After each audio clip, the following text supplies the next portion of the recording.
विधायक जो है विधानसभा के पटल पे मुद्दा उठा रहे थे कि उनके खिलाफ जो माइनिंग का केस सुजानपुर की पुंग खड्ड में दर्ज किया गया वो उसके ऊपर जो है हम जो है वो राजनीति कर रहे हैं।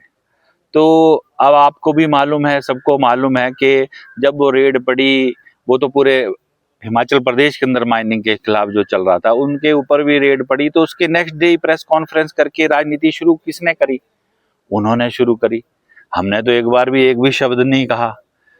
हमने तब कहा जब सर्वोच्च न्यायालय सुप्रीम कोर्ट का जब उसमें वर्डिक्ट आया कि जमानत अर्जी जो है उनकी खारिज कर दी गई, तब हमने कहा कि भाई अब सदर विधायक रुख अपना स्पष्ट करें, क्योंकि विधानसभा के पटल पर हर बार आप जब भी बात करते हैं अपने व्यवसाय की बात करते हैं, माइनिंग की बात करते हैं, परिवार चालीसा आप गाते रहते हैं। वहां पे जनता को इन सब से कोई मतलब नहीं है, क्योंकि हमने ये कहा था कि अगर सर्वोच्च न्यायालय ने कुछ उस रेड में देखा, उसके बाद ही जो है सरकार के उस जो रेड पे जो है वो अपनी मोहर लगा के उनकी जमानतें जो है वो खारिज करी।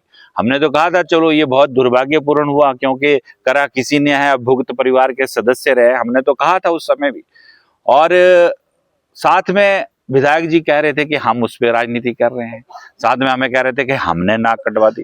भैया हमने कहा नाक कटवा दी? हमीरपुर को वीर भूमि जाना जाता था, नाक आपने कटवा दी, वो भी आंधे गलांधे पहाड़िए लबड़ा समेत नाक कटाए थे, होठों के समेत नाक कटवा दिया उन्होंने। क्योंकि आज तक पूरे इतिहास में वोट फॉर कैश नहीं हुआ था, आपकी वजह से वो हुआ। ऑपरेशन लोटस चला, वो फेल हुआ। आपने एक तरफ प्राकृतिक संशोधन स्रोतों की चोरी करी, दूसरी तरफ आप दानवीर करण बनकर घूम रहे हैं। तो अब जो ये मुखौटा है वो खुल चुका है, और आप सदन में जो भी बात रखते हैं गुमराह करने वाली बात रखते हैं।